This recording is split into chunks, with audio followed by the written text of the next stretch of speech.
I confess I get really turned on by the thought of BedPost confessions happening in a larger venue.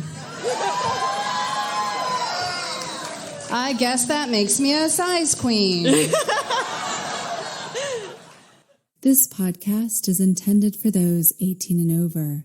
If that's not you, please come back when you are of age. Thank you for listening to the BedPost Confessions podcast.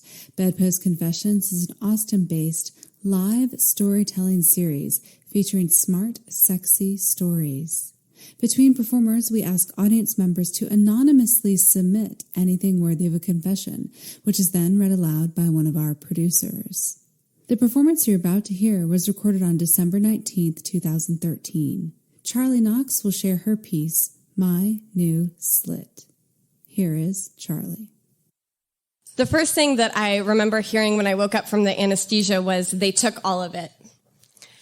I'm sure our conversation was more extensive than that, but if any of you have ever been under anesthesia, you know that you don't really remember that. But I did know that part because it was the one thing that I had really prepped my brain to remember. They took all of it. Not just the half of my thyroid that had the tumor, but the whole thing. And I sort of said, and, fell back into a drug stupor and didn't think that much about it until I got home from the hospital the next day. And then I'm in pain and drugged, and this sort of panic set in because I had been researching this, and I knew that among the side effects of having a hormone imbalance, which I was now going to be dealing with for days or weeks or years potentially, was a loss of libido. And I was terrified that I might not care about sex, and I didn't really know what that would mean for my identity. The first experience of sensation on my neck happened 2 days later when my boyfriend at the time went to clean the incision. Now, in addition to having the scar from the surgery, there was, and you're going to need to hold on to something because I'm about to tell you the 3 sexiest words you have ever heard in your entire life. Are you ready? I had a wound drain catheter coming out of my neck. Yeah. For 4 days, I had a tube coming out of my neck connected to a canteen, a clear canteen. Where blood and yellowish fluid drained out. And I had to go everywhere with it. I had to shit and shower and eat and sleep and travel with it. And I was on a lot of drugs, prescribed, and then some not prescribed drugs. Natural herbal remedies. And I was totally not equipped to go out in public, but I did a couple times anyway because I was really angry to have this tube coming out of my neck, and I wanted to inflict it on people. It was this, everything was all stiff, so I was this lady at the coffee shop, glaring, really high. It gets sexy eventually, So 2 days after the surgery, my very generous boyfriend was taking care of me, and one of the things that we discovered he was going to be doing is stripping the wound drain catheter and emptying the canteen to measure the amount of fluid every day. He's a really good boyfriend. So the first time, very gently, because neither of us really knew what we were doing, he came and, carefully pinched the tube the way he used to pinch my nipples and, pulled all the fluid down and then emptied the canteen, squeezing the way he used to squeeze my breasts. I measured the liquid and then came to clean the wound. And I was really nervous because I'd never had surgery before. I didn't know how that would feel. And I trusted this man with my body, but I didn't trust my body necessarily to respond well. And I couldn't really see him, but I could hear him running water and getting a washcloth wet and then come at me. And he sort of saw me flinch, and I saw this furrow in his brow as he very slowly came at me and took the bandages off and began to clean the wound. And very interesting sensations sort of overcame me, these nerves that were so alive, and I had like a shock run up my body, and it wasn't exactly pleasure, but it was erotic in some way, which sort of excited me, because I was like, oh, that's some piece of me buried still in there. And then he put the bandages back on, and I kind of fell back asleep. 10 days later, he had to go off to New York, but I was back at the surgeon's office with an ex-boyfriend and waiting for my post-surgical checkup. And they had taken the catheter out, thankfully, but I still had bandages, steri strips on there, and I didn't it was itching, and I was picking at it, but I was trying to be really good, so I hadn't taken them off. When the assistant to my surgeon came in, and he says, "When was your surgery?" I said, 10 days ago. And he goes, "Oh, yeah, these can come off." And he just rips them off. And it was like being disrobed in public. The sensation was so shocking. And I'd been thinking about it. And there I was, naked. And this little strip of skin that hadn't seen air in 10 days was exposed. So I leaped up from the turquoise medical chair and went to look in the mirror, see it for the first time. And it's uneven and jagged. And there's a little sort of fold over section here and a hole over here where the wound drain catheter was. And it's not perfect, but it's perfect. I wasn't expecting this, but the first time I saw it, I felt like a parent seeing their child for the first time. It was mine. And after months of pain and fear and research and effort, I had this new thing. And that was pretty exciting. And I like to think of myself as somebody who's edgy, and I have done a lot of speaking and writing about dating with cancer and how you can totally be slutty and have cancer, and it was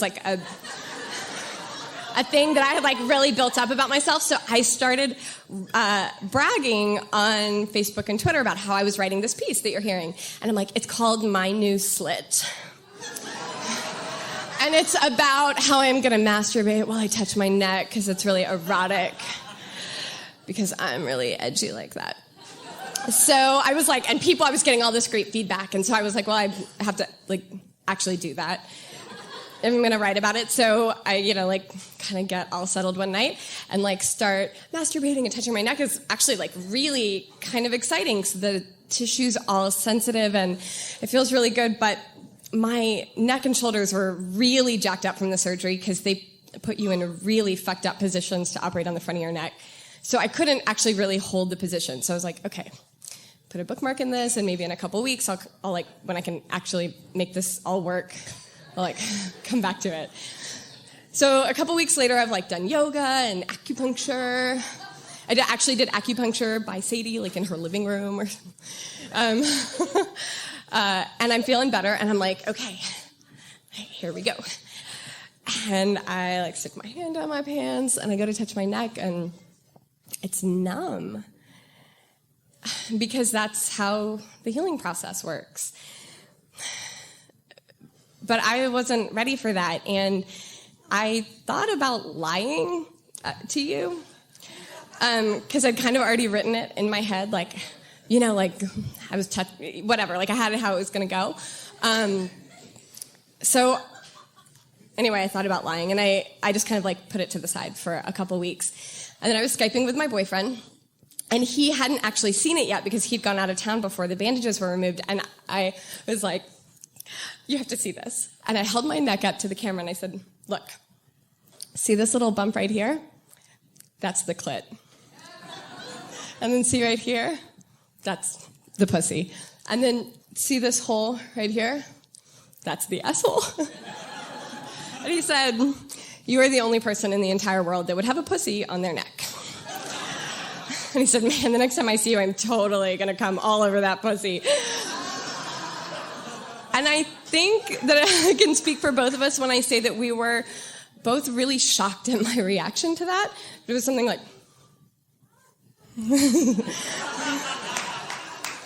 "Say more," I said. And he got this kind of devilish grin on his face. And he said, "The first thing I am going to do when I see you next is run my tongue along your neck, pussy." from the asshole all the way to the clit. It's like, yeah. He goes, and then I'm going to put you on your knees. And I'm going to put my cock in your mouth and slide it all the way down your throat to where there used to be a tumor. And fill that with my cock. And I was like really turned on, especially because this man knew that like the best way for me to heal was to be sexual about it. And he was tying in all of these different parts of myself. And he kept going as I'm continuing going as well, and says, and then I'm gonna fuck your face and reach my hand around and run my fingers along beautiful scar on your neck. And right before I come, I'm gonna pull out and I'm gonna come all over it and give you the dirtiest pearl necklace you have ever seen. And then he said, you think vitamin E oil is good for it. Wait till you try vitamin Me oil. Because he makes really bad puns. And I would have been laughing at that, but I was coming, and then I started crying. And I was lying there sort of shuddering and running my fingers like tentatively up to my neck. And I didn't know if it was just the hope from that experience or if I was really starting to feel a little something again. But it unleashed all of these emotions. And I didn't know if I was crying from happiness or sadness. So I'm lying there, coming and crying, overwhelmed by these feelings, and I don't know if it's pleasure or grief or just that cancer is so much. It's so much fear and so much pain and so much joy and so much relief, but mostly it's so much change.